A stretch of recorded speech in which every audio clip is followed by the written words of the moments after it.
For the first 8 mixtapes, I was living in just my own little bubble when I was making them. And I loved them. I thought they were the greatest shit ever. I would tweet like, oh, I'm about to blow up off of this. And then I would go and play like Take Care by Drake. And I would have the honest moment like, yikes. no, my shit's not like it's that. not there yet. Yeah, it's not there. There's a huge gap. You know what I mean? So it's like...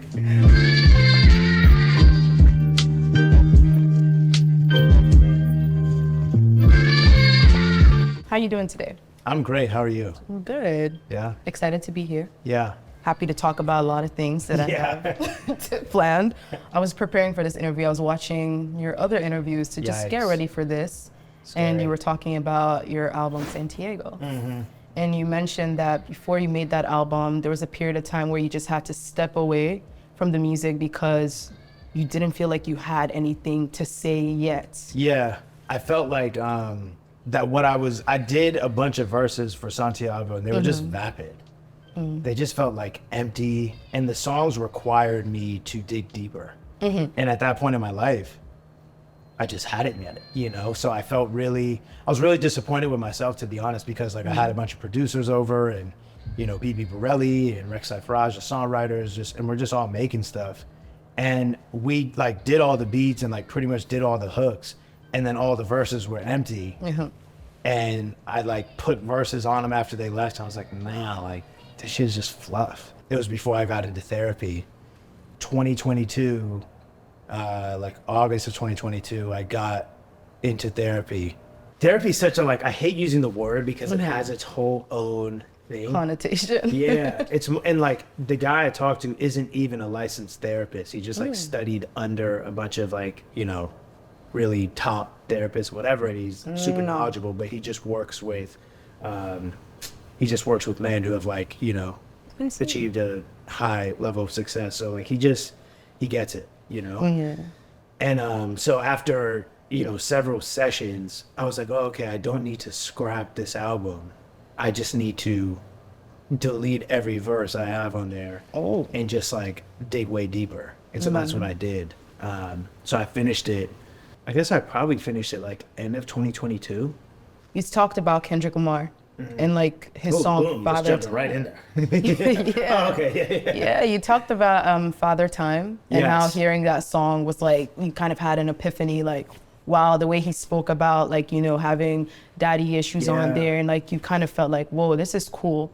So I just want to ask, like, do you think it should be a necessity for an artist to have something to say before they come out and give us bodies of work? Or I think so. I think you should have a new observation to make on your album.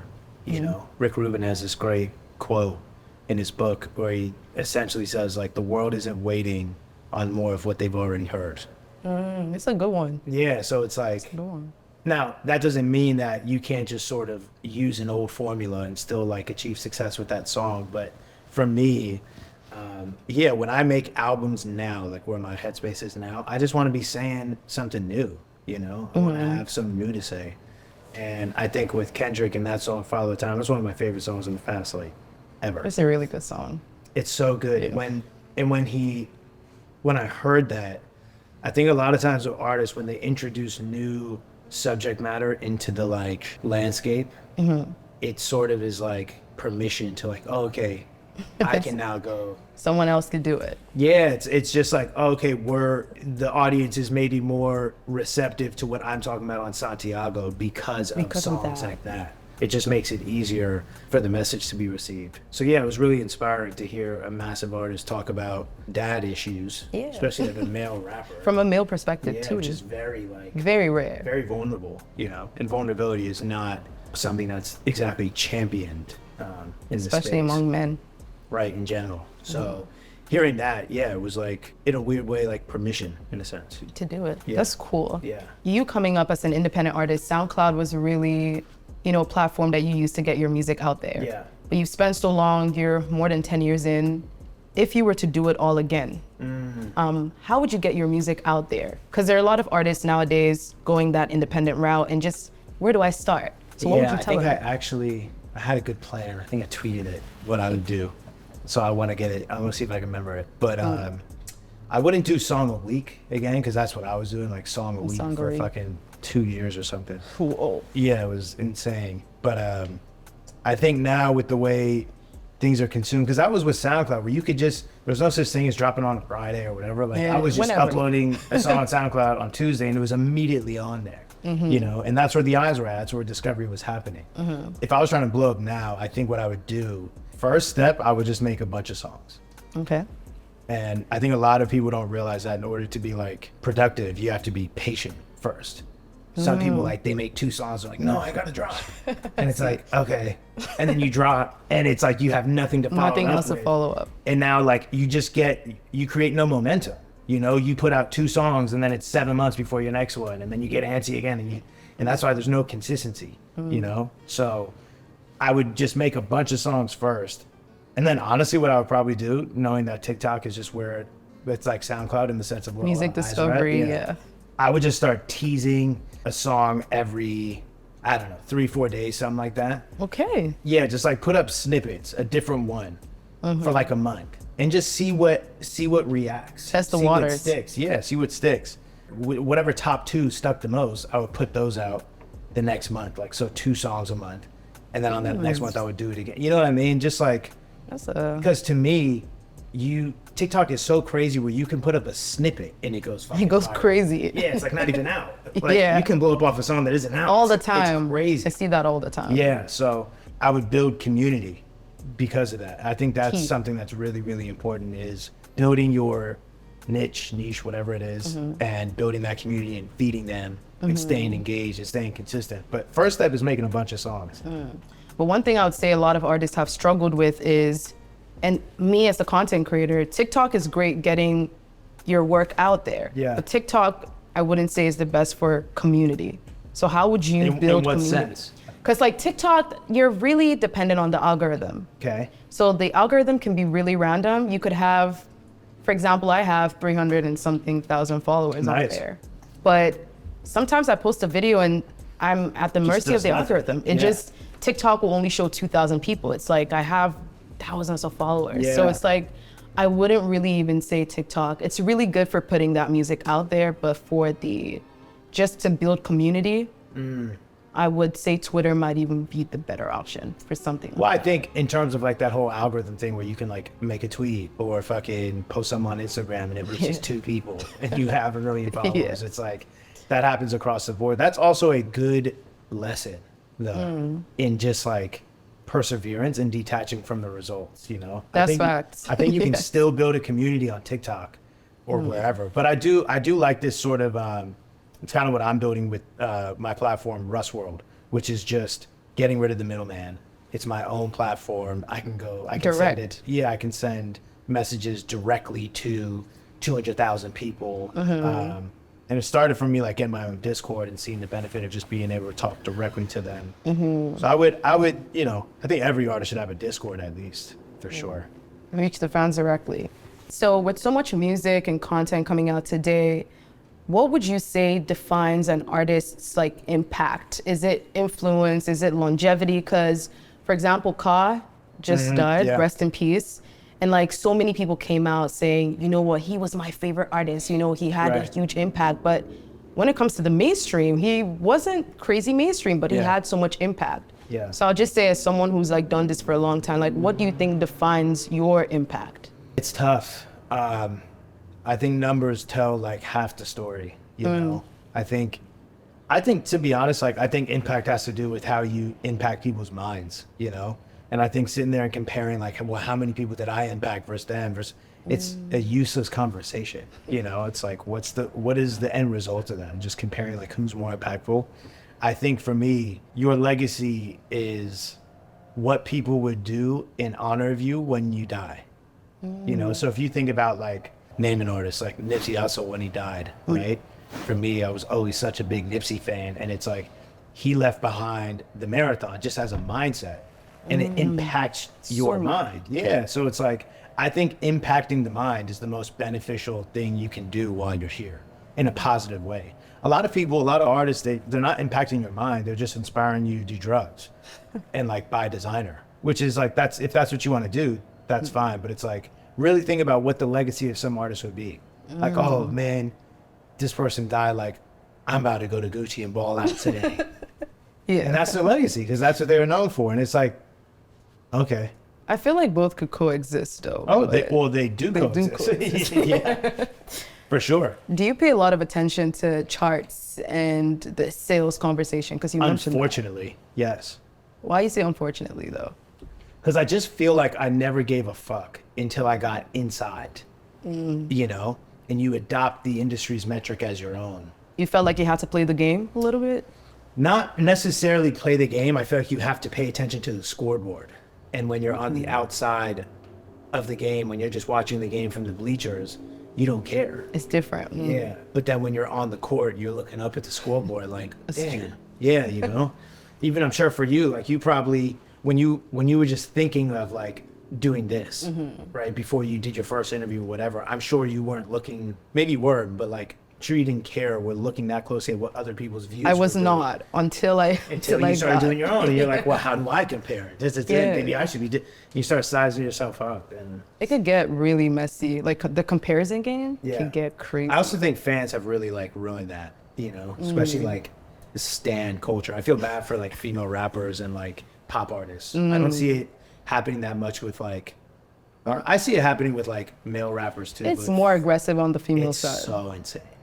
I couldn't imagine like just because I put out so much music and just so many songs, just singles, Lucy's, whatever, because I just want to share shit.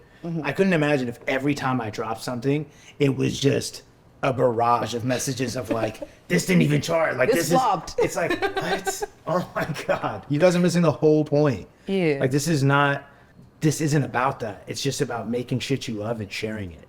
If it charts, awesome.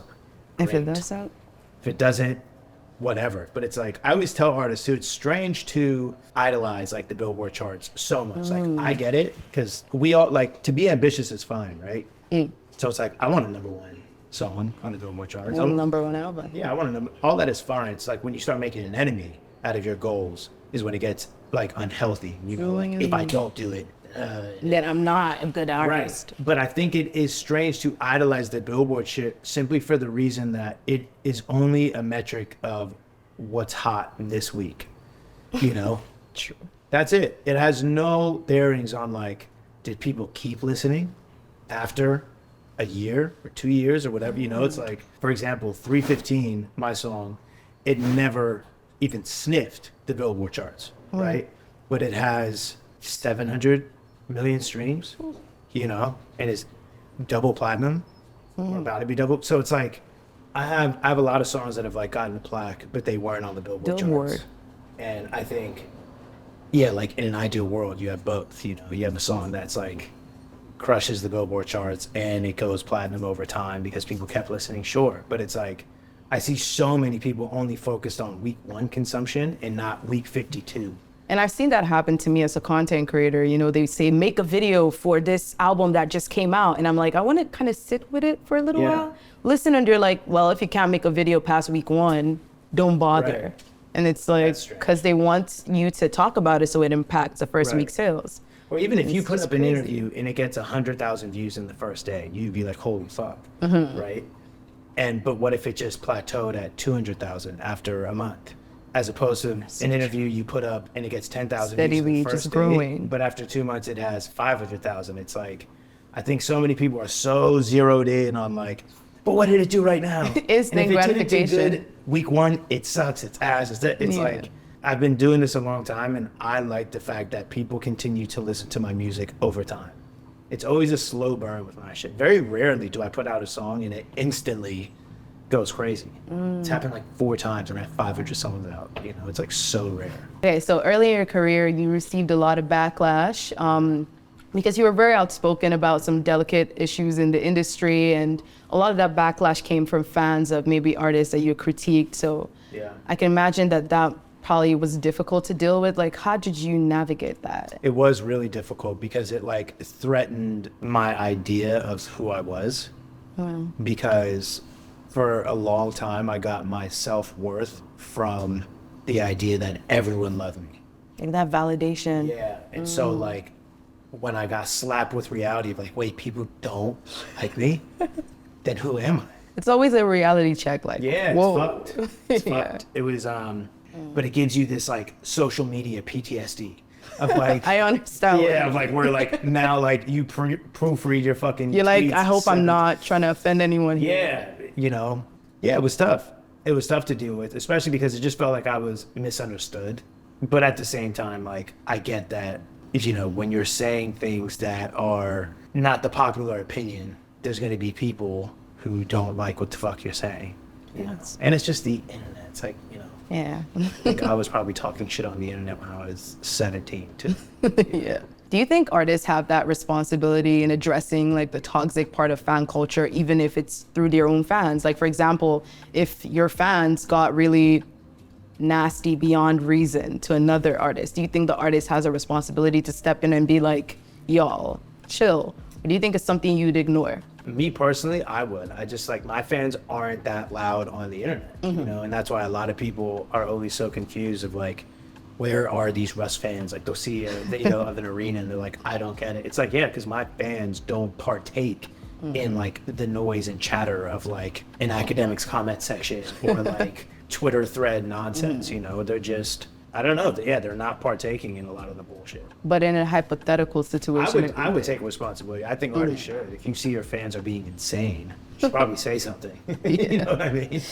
Recently, there was a bit of controversy. Nice. Based on an interaction you had with a journalist online. Yeah. I came in, I gave my perspective. You know, I still feel like there's a need for traditional journalism in the music space, but I also recognize that the media landscape has evolved and is still evolving. Yeah. You had some pretty strong opinions in a series of tweets. Yeah, I mean, we can start at chapter 1 because I you know, that's the thing with Twitter or the internet. It's like people will start reading your story at chapter 3 and like just think that I just said this shit out of fucking nowhere. It's like chapter 1 was me just noticing the discourse for the past year or so about journalists in the music space, specifically the rap space. And, you know, a lot of journalists feeling like it's bullshit that the rappers go and do interviews with streamers or just interviews with random podcast people and not hip hop journalists.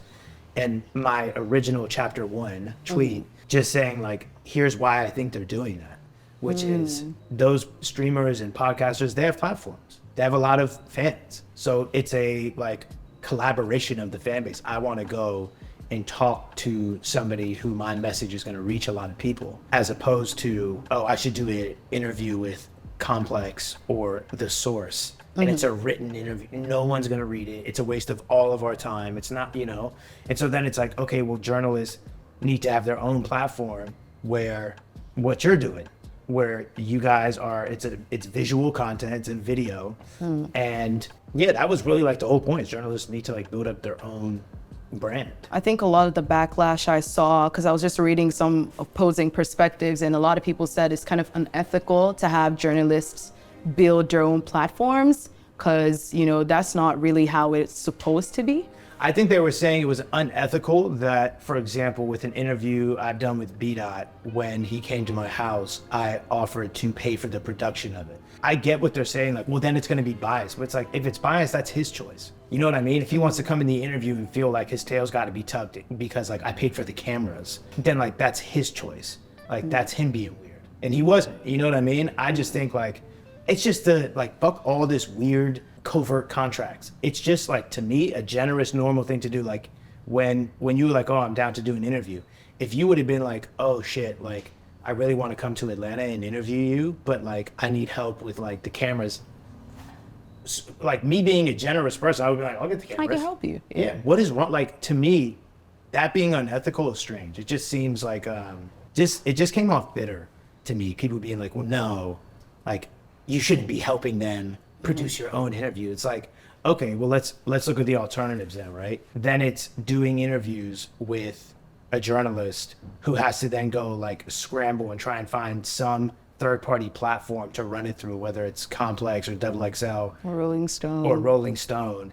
And then we're at the mercy of them. You don't think they're going to be biased? You know what I mean? And then once again, who the fuck is reading interviews on those platforms? That's the reality. I did think some people do read interviews on those platforms, but what I would say my argument will be to that is a lot of those platforms, Rolling Stone in particular, behind a paywall. Right. Sometimes I want to go read an article, like I search up something, I'm like, crazy. and then I see that I have to pay to have a whole subscription to read one article. And for some people, it might be discouraging, I didn't even know that. That's insane.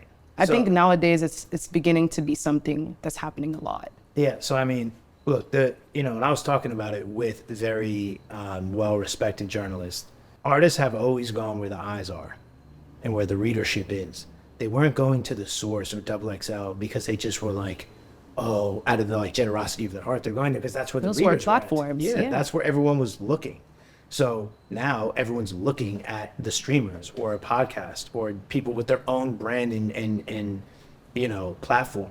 So of course they're going to go there instead of going to like some random writer who like freelances for a Rolling Stone or double. Like, you can't be mad at that. Just build your own shit up so that your platform is attractive. Otherwise you just are like stomping your feet. Like, no, like you should do an interview with me anyway. So it becomes more of when people have their own platforms, you're saying it becomes more of a mutually beneficial thing. And that's always what it was. Like, when XXL and the Source and Complex were lit, it's like it was mutually beneficial for an artist to sit down with them. I don't think if those were at the readership level and had the attention that they do now, I don't think artists would have been doing that back then either. But I want to ask a question now. If you drop a new album today, what's your go-to for promoting that? Because we're seeing more artists talk with the Kai Cenats, go on shows like Hot Ones. How are you going to promote an album today if you drop one? And this is what was so funny is like, I still go to the traditional journalists. You know what I mean? Like when I drop Santiago, I'm still trying to talk to Zane Lowe or B. Yeah, what is Zane Lowe? You know what I mean? Yeah. Like, I've done Crowns with Elliot and I sit with Ebro and I want to keep talking with Rob Markman. I've done numerous interviews. So it's like, I'm not even the one that runs off and like does it. Like, I'm actually the one who's still trying to like talk to the real journalists. But if I dropped an album today, I would do the same thing. I would talk to B. and Elliot. I would want to talk to Zane Lowe again. I would talk to Ebro. I would talk to Rob Markman. And then I would go on podcasts. Like I did with this last one. I went on the Jay Shetty podcast, because of the content of Santiago was so like, it was like a fucking therapy session. Yes. It makes sense to go talk to somebody like Jay Shetty. That already is familiar with that. Yeah, who has his own self-help books and like has depth and all of that so that he can really understand what I'm talking about on the album. I think just going and talking to people who are aligned with where you are at musically and just creatively and mentally. In your opinion, what responsibility do you think journalists have in like accurately representing an artist's narrative? Is there a moment in your career that you felt misunderstood by maybe, would you say, journalism or the way they presented your narrative? I'm sure. I can't remember, like, I can't pinpoint, but I'm sure there's been headlines that were just like so absurd about me and were just, clickbait headline from an hour-long interview, or they just take this clip and post it. Without context. Yeah, without context. And it's strange to me too that this is also what I was talking about with Rob Markman and B-Dot. It's like, it's always interesting that the media has this like pushback for when I say certain things about them. And like, they want me to respect the media, but the media has never respected me or my music. And I'm okay with that, but it's like, let's be real. Y'all don't post my music. You only post when I say something controversial. So it's like, why would I respect you? You don't even respect my artistry or my craft, because when I drop music or when it's silent. Or when I do world building with Santiago and spend $1 million just on one event of curating this thing in the desert, the Pismo Dunes, and invite fans and flying from all over the world and do this crazy curated high art taste level shit, y'all don't post about it. But if I get into it with the fucking journalists on Twitter, y'all post that. Headlines. Y'all don't respect me or my art, me or my art. So I see what you mean. Yeah, what the fuck? What are we talking about? It's just like... How important do you think critical reviews are for an artist's career? You drop an album today and Pitchfork is giving it a score. I think nobody cares. I don't think anyone cares. I don't think a Pitchfork review like sells tickets or like doesn't sell tickets. I've never gotten a Pitchfork review in my life, and I just did an arena tour. Wow, actually, nobody that's cares. crazy. Nobody cares. Like people are gonna get mad at me saying it, but that's the reality. Nobody cares. Like, Stans do use it as a metric. that's what's up. But like that should tell you everything right there. Nobody actually cares. It doesn't have any real life impact. Like, a Pitchfork review is not going to like, oh, you know what? I was going to go to your show. Now I'm not. You got a 6.5. You know what I mean? Or like, oh, you got a 9 on Pitchfork? I'm a fan. Nobody cares. It doesn't, like, that's what I was. That's true. That's what I was trying to say. Like, none of this shit actually moves the fucking needle. So these people are trying to act like their opinions move the needle. That was also where I was coming from. It's like, people need to just like relax because Breathe. Yeah, it's like you don't move the needle in real life. You have opinions and that's great. But when I'm talking about move the needle, you don't, your pitchfork review doesn't get people to buy tickets or not buy tickets. So real life impact. Real life impact. I think also because of the internet, everyone kind of has a voice now. Right. Like I would say a creator has as much influence as an article. Right. Like, so I think the playing field is like. That's what I was saying too. It's like social media. We're all part of the media now. We're all part of the media. You know, like that person over there is part of the media. If they tweet something about your favorite artist and it gets 10,000 retweets, that could sway public opinion just as much as a Rolling Stone article. It is. And I think a lot of people don't realize that behind the scenes, how much influencers, creators, are actually the tweets you see every day probably are paid promotions. Oh, yeah. You know, but a lot of people can't even tell. Yeah. Yeah. Well, a lot of those like Twitter pages and shit, it's all, you know. But for an independent artist, right, if they were to drop an album today, how would you say they should promote it? Do the same thing as you? Because they might not have that access. I think it's tough because whenever I talk about like the marketing aspect of this, people either A, just don't believe it and think that like it's some bullshit. Possible. But that's like the pushback, right? And then the other one is like people will maybe receive it. But I think the issue is that there's something that needs to be understood, which is like the music has to be great, right? 100%. 99% of the time, the reason why your shit isn't working is because it's not great. And why it's like, why I've realized it's actually almost like pointless to even like keep telling people how to market their shit or whatever, is because they all think that their music isn't the problem. Go talk to any up and coming artist. I talk to them all the time. That's an interesting And it is always, no, it's just because like I don't have money to like run ads, or it's just because they didn't post me, or it is. I've never talked to an up and coming artist that said, yeah, my shit just isn't there yet, ever. So it's like when you're dealing with people like that, that's like talking to somebody who's trying to make it to the league, and you're in the league, you're an NBA player, and you're looking at them and you're like, your skills aren't there yet, and they're like, nah. Yes, they are. It's just because like my agent didn't call. You know what I mean? It's like I'm literally in the league telling you your shit isn't good enough. Blaming external factors. Yeah, and it's like, to me, that was one thing I pride my younger self on. I have a love-hate relationship with my younger self, but one of the things I love is that as arrogant and omnipotent as I came off sometimes, there was actually a deep understanding that and this got to a point where it was unhealthy, but that I wasn't good enough. That my music wasn't good enough yet. Needed to keep getting better. And that's why I stayed in the studio so much. I wasn't in the studio so much because I thought that I had reached my peak and that my music was it. And that's it. I don't need to get any better at this. I was in the studio so much because I was obsessed with progress, but that means that I thought that progress could be made because it wasn't all the way there yet. And I understand artists having to like hype themselves up and be like, nah, I'm the shit, I'm great. You don't have to be honest with me. Honest. But you gotta be honest with yourself. Do you not think you have anything to improve on? Like, do you think your mixes are great? Do you think like your tone is great? Do you think your melody writing, your arrangement, your structure, your cadence, your rhyme pattern is just, do you think all of that is just perfect? Like none of it needs to be improved upon? Like my shit now needs to get better. You know what I'm saying? So it's like, there's no way that these people who just haven't made it yet are just so like, nah. It's everything else. But for the people who I think like are willing to get better, and I think the best way to market yourself is to be consistent, you know, and it's videos, to be honest. It really is. Video content is king right now. Yeah, that's, you know, there's no way around it. You can stomp your feet and be like, it shouldn't be like this. Okay, but now what? That's my whole thing is like, now what? Now that you've expressed how disappointed you are with the current climate of trying to blow up or whatever, now what are you gonna do about it? You know, you gotta figure it out. Because there's been a lot of pushback by artists. I have a lot of artist friends and they're like, you know what, I just want to make the music, I don't want to become a content creator.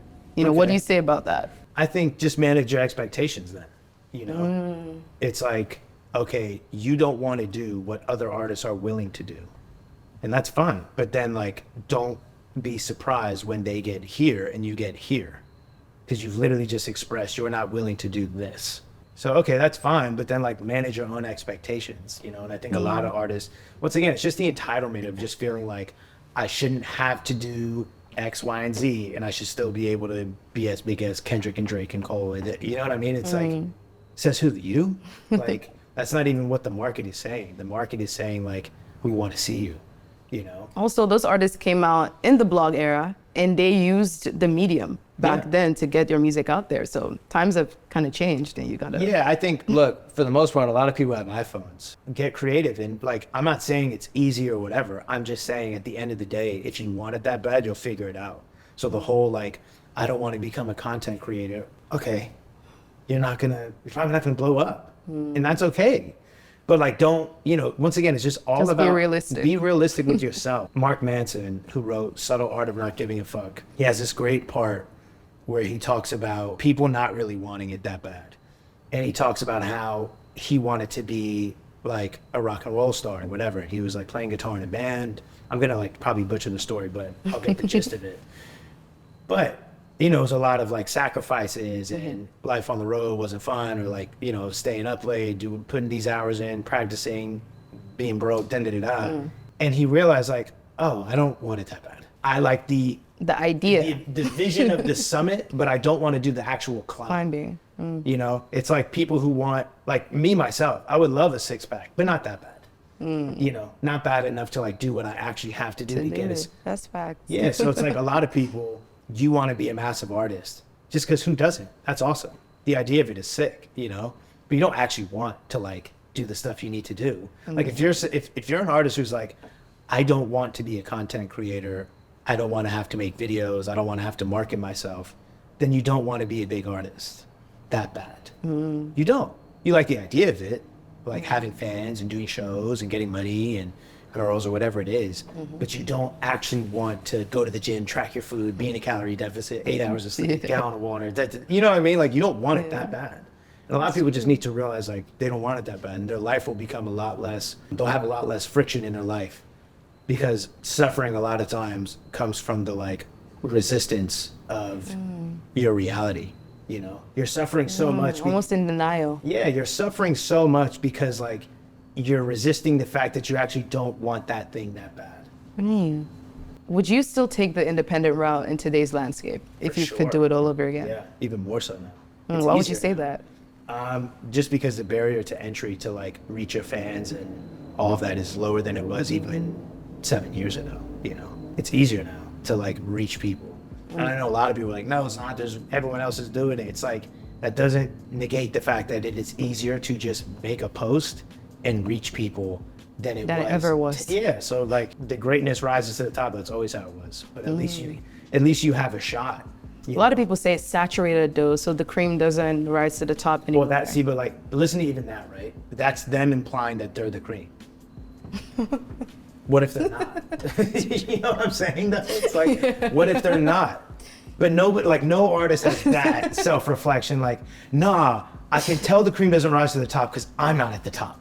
It's like, what if you're not the cream? That's actually cracking me up, because actually that's true. It is. You have to have a level of honesty to be able to self-reflect and be like, I still have some work to do. I can tell you this, right? In 2011, when I was making like my first songs, it was a mixtape called Velvet, and I did Velvet, Apollo 13, Straight from Limbo, 5280, Vacation, The Edge, Colorblind, Pink Elephant, Silent. It was like 11 mixtapes, right? For the first 8 mixtapes, I was living in just my own little bubble when I was making them. And I loved them. I thought they were the greatest shit ever. I would tweet like, oh, I'm about to blow up off of this, you know? And then I would go and play like Take Care by Drake. And I would have the honest moment like, yikes. No, my shit's not like it's that. Not there yet. Yeah, it's not there. There's a huge gap. You know what I mean? So it's like I understand, because I was in these people's shoes where it's like you're making shit that you're in love with. But you also like, I would also then go play like my favorites and be like, nah, you know what? There is a gap. But it wouldn't discourage me. I would just be like, I have to keep going till I get that good. You're championing independence even now. How do you view the role of like major labels? Do you think there's a world where independent artists and signed artists could thrive on an equal ground? I think that's happening now. You think independent artists are thriving right now on the same level? I think you can, you know, like, I think you can. I think, you know, what I'm doing more than a lot of major label artists, you know, even like with classic metric of first week sales, it's like Santiago did 42,000, you know, which is... It's hard to get in this day and age. Even, and they took fucking sales away. But yeah, I think the role of major labels now, to be honest, I told one of them what they should be doing. And maybe they are doing. I know like they kind of outsource shit, but if you're a major label, I think the best thing you can do is give the artist money and give them a team, digital content creator team. Get somebody who's writing treatments for all the songs, 30-second commercials, and have somebody who's fucking filming it. And it's just part of the marketing budget. It's 10 grand a month, and you have a team for the artist who that's doing all that. Yeah, so that the artist can just make the music, and you have the content creators on staff. That's actually I told them to do that, so I'm sure they're probably... So the artist isn't just like, hi, I make music, but they're just having someone document that process. Right, they have someone document it, but also like, let's say an artist puts out an album and, you know, they deliver it a month in advance to the label. The label gets that content creator team that they've hired for the artist. They give them the album, and the content creator team writes treatments for all the songs that are 30-second, not music videos, short form content ideas for all the songs. And you guys go and shoot them, and, you know, that's the modern day marketing.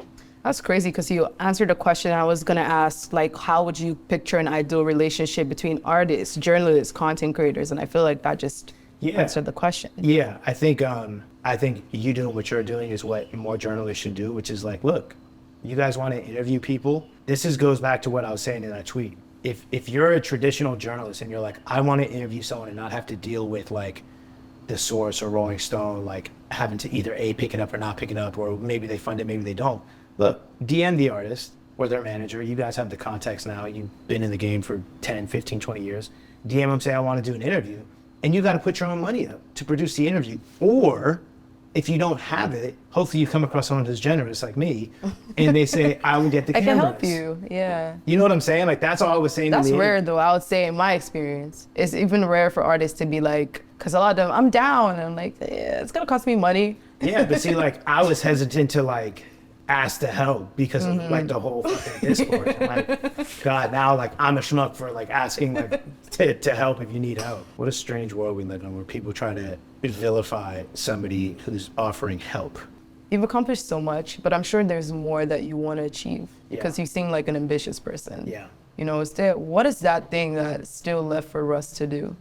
I don't know. And like 2 nights ago, because I just got back from Kansas City for a month, I was filming a movie.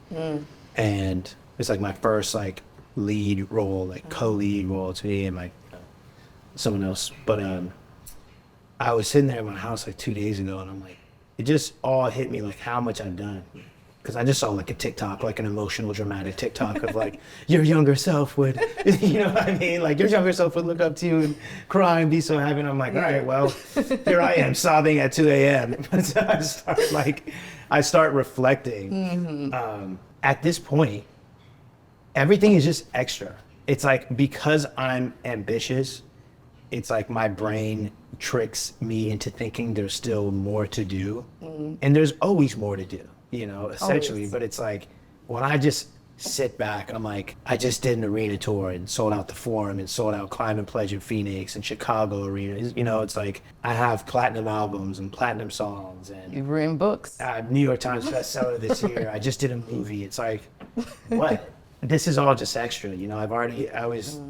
My business manager calls them like the big purchases. Like I did the big purchases 8 years ago, like buying a mom a house and all the big stuff. Yeah, it's like, I would be lying to myself if I didn't sit and acknowledge everything that I have done and understand that everything else that I want to do is just extra, you know. And I think I just want to have fun doing whatever I'm doing at this point, you know. Just like, I just want to have fun playing the game of making songs. I want to have fun making movies, and I just want to enjoy what I'm doing, because like from a numbers standpoint or a commercial thing, that shit is out of my control. It's fun to try to like, oh, let's go try to get a #1 album and do what we can, like have signed when I was up 7 months in advance or whatever, right? Yeah. And it's like cool to like have those goals, but it's also important to maintain perspective of like, I already won. But how do you now measure success? Because it feels like, you know, all the traditional ways of measuring success, you already did that. So how do you now measure that? I think now it's just enjoying what I'm doing. Like genuinely enjoying what I'm doing. Genuinely having fun making songs. Genuinely enjoying my life. Also seeing progress in things is a good metric for success because that's in your control. I've put like the key to my peace and the key to my self-recognition in other people's pockets, you know? That doesn't work on me anymore. I know y'all's role. I know where I'm at in my career. I know what I've done. I know that y'all mean nothing, you know, in terms of like the grand scheme of real life and the impact I've had on real people and the future of my career. So when you see people who cosplay as God, it's hilarious. That's a very strong way to put it. That's what they're doing. They think they speak as if they have some sort of like cosmic power over the outcome of your life and career. Who do you think you are? You know, these people really think they're God. You know, my mom used to have this quote. She said, small-minded people with like a little power are just like awful or some shit. Like it's just like TSA agents, you know. For that, like TSA agents do the most, though. What I'm saying is because they have that little bit of power, and in the rest of their life, maybe they don't feel all that powerful. But because their 7-hour job, like they feel like they have some sort of power over you, they're gonna fucking overdo it. A lot of them say that, though, in the traditional sense of journalism, I mean, when you look at people that I respect, like when you talk of Rob Markman and Zane Lowe, that they kind of help shape the narrative in a positive way. And kind of those shape the those ones do. I more so mean these fucking like senior editors who never put their face on camera and they just write. Nobody really cares. And I think just seeing, for example, just to bring back Rob, I mean, we've seen him start to really get in front of the camera lately. Which is awesome. And it's been inspiring for me to kind of see that. That's what I'm saying. Like him, Wayno has his thing where he gets in front of the camera. B-Dot's always been in front of the camera. Elliot. I think those people are like trailblazing that space, you know, because they understand that they do have a platform. And when you have a platform, like we just said, anyone with a platform can like sway public opinion. But sadly, but also good. Sadly, but like the notion that, you know, a senior editor who just writes and you write for a dying fucking magazine, the audacity for you to think you sway shit is nuts, especially in my career. The media has never swayed shit in my career as far as like an article has never got me fans. You know what I'm saying? Like, it's been the music. Yeah, you guys never posted my music. You know what I'm saying? So why are y'all acting like you made me or something? Like, or you can make me. Like, I see. I actually see where you're coming from. You know what I'm saying? It's like, it'd be different if I got, you know, if my fans got put on to me all from y'all shit and y'all helped me. So y'all were never posting the music. You were always posting articles about how I don't get it or I'm an asshole or this or that tweet or this. I think it's really interesting to get your perspective as an artist because I don't even really consider myself a journalist, you know. I think I'm a content creator, creative. I kind of dabble in a lot of things, but I do want to say that I'm really into people speaking just about like the music and getting to speak with this artist on a level that presents them as human. Yeah. You know, and not just the topic to talk about. Yeah. But I think that like what you're doing is authentic. It's real. You're just a human being who's passionate about artists and music and whatever. You just want to sit down and talk, you know? And I don't think you need to put a title on that. And even when I was talking about journalists, I was only keeping it in the music space. I'm not talking about journalists who cover the Middle East. Like, I'm like, what are y'all talking about? Like, context is crucial. Context is crucial. Yeah, like what are we talking about? I was talking about fucking music journalists and people were like, so you don't think people covering the Middle East are important? Like, what? It's like apples and oranges, like, fucking, where are you at? It's like, Jesus Christ. When all is said and done, what do you want your legacy to be? Like, how do you want to be remembered? I guess I want people to remember me as somebody who tried to speak the truth, believed in themselves, bet on themselves, did things their way, and never gave up. And that goes across the board, like never gave up on their pursuit of their dreams, but also never gave up on their pursuit of inner peace and figuring themselves out. And I think even my second book, like that's kind of what that's about, it's just showcasing this never-ending journey of self-mastery. That's what is inspiring to me, is just getting better at being a human being, getting better at conflict resolution, getting better at regulating my nervous system. Yeah, like all that kind of shit, you know. I feel like I did the other surface level stuff. Like I got my money, you know what I mean? Like, and now it's time to like dig deep and like look within. Oh, like I need to stop being so reactive and defensive and, you know, getting better at shit like that. So yeah, I guess just being remembered as someone who was just trying to get better and be honest, be truthful, believe in yourself, bet on yourself. I think that's a valid perspective. It's like an epiphany I had, right? So I was doing this movie in Kansas City, and as most people know, like my artist life has been very insular. The way I create, it's very produced, mixed, but all by me. And I didn't realize how much I was missing community in my artist life. Collaboration. Yeah, so I'm doing this movie for 5 days a week for 13 hours a day. You're seeing the same people and you guys are all working towards one thing. One goal. There's one script and we're all trying to fucking execute this vision from the director all the way down, you know, to the lighting people, to the key grip, and, you know. It was the best experience of my life for a multitude of things, but being surrounded by like-minded people who are all trying to execute one thing, and that collaborative element and that community element, and the lack of judgment, the camaraderie, how welcoming they were of me, because I've never fucking acted like that. You know, they were all seasoned actors. I was just like, damn, man, like, I want to try to create this parallel in my music life. That's what I wanted to ask. Yeah, because it was just so fun. It was so fucking fun. I didn't think I was gonna have that much fun. I went in there as a ball of nerves, saying I was gonna just like be freaking the fuck out the whole time. You know, like fuck. But did you have an adjustment period where it was like, this is not how I'm used to working? No, to be honest, like I just showed up nervous as fuck. But after that, like that was like the first 2 days. But after that, it was just such a blast. Like it was so fun to just show up and like you're in the scene with 4 other people. So you all are like kind of going through the same shit. Yeah, and it was just so beautiful. And I'm like, man, I want to create that parallel in my artist life, because I realized, and I've said this before, you know, one of my first big songs was called Do It Myself. And it ended up becoming like a mantra and an anthem for my fans. But it's important for me to let my fans know and let people know. And I've said this before, but that was out of necessity. I wasn't doing things myself because I knew so many people who could help, and I was just like, nah. I was doing it because I didn't know anyone. I had to do it. To do it. Yeah, so it was more so like, that's the element of it that should be inspiring. Do It Myself is inspiring because it's like, when I had no one, I still got it done. And if I had no one today, I would figure it out. But not push everyone away. Not push everyone away who was trying to help. There was no one trying to help. You know what I mean? So now in my life, it's like, oh, well, I have access. I can reach out to collaborators. And I did this with Santiago. You know, I flew down 10 producers and Didi Burrell and Rex Life Ross, like we talked about. I want to keep trying to curate those environments where it's a bunch of non-judgmental people trying to execute one thing, and it's collaborative and you get to know each other. And there's ups and downs, because I think one of the important things, like an important quality of friendship, brotherhood, sister, whatever, is going through a hard time together and coming out on the other side okay.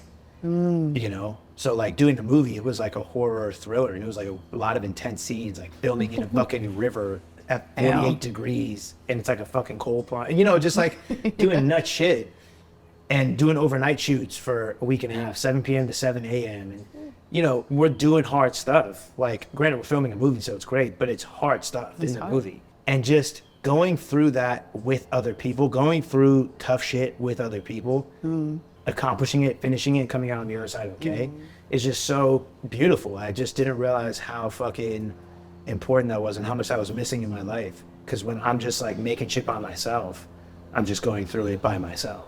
You know, it's very insular. So with this next album, I want to try to curate that similar environment. So I was watching your interview with Zane Lowe, and you mentioned for Santiago how you got the people that really produced, that helped with production. You kind of got, it was a Neighbors. Yeah. You kind of put them all in. I think that was so cool. Yeah, it was like this collective. Yeah. And the like leader of the collective was Neighbors, was my manager. It was cool. They were a bunch of like tight beat producers on YouTube. Yeah, but like those guys are really talented because they can make a bunch of different kind of shit. And they're used to just being like, hey, I need this, so can you make this? Can you make this? Yeah. And it was awesome. I just want to do it again and be more intentional about it. You know what I mean? I see. I was intentional with like okay, I want a bunch of people to come down and make music and hang out. But I wasn't intentionally trying to create a community. I see. You know what I mean? It was more so just like, no, I'm just having like musicians. Let's do it. Yeah.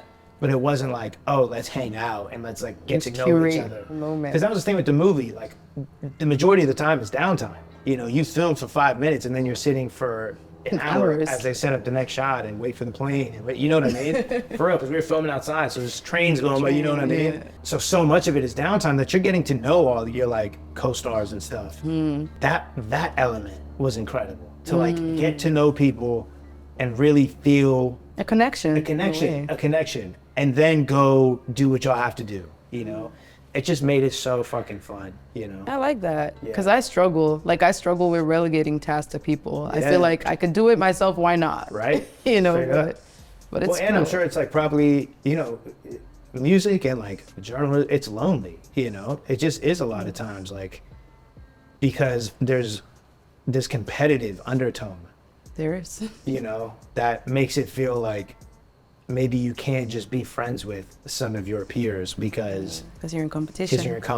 And there's all this weird shit, you know. And I think that's why I probably lean towards working with that collective lot status on Santiago, because they were just hungry like 19, 20-year-olds. They didn't have, me and them weren't competing.